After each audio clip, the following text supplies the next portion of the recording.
тук се излиза. Отвора с дупките. Горе има ниша. Естествена, като пещеричка. Тук е голямата стайчка едната. И тук е голямата пещера. Горе арката.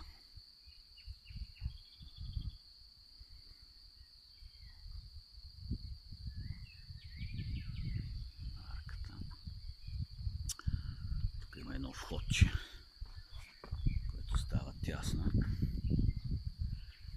Не се знае, ако се промуши човек, дали няма да излезе в някой зала вътре, отзад до голямата.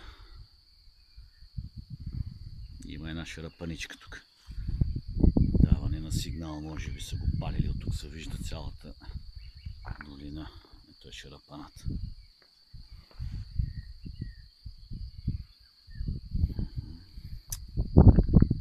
Тук малка плътнатина без.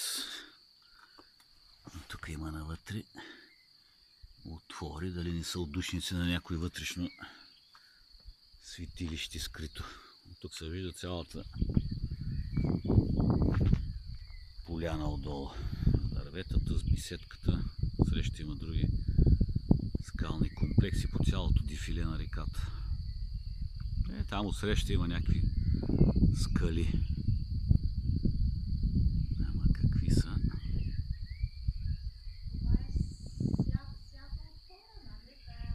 Да, това са изкуствени тополове на същия.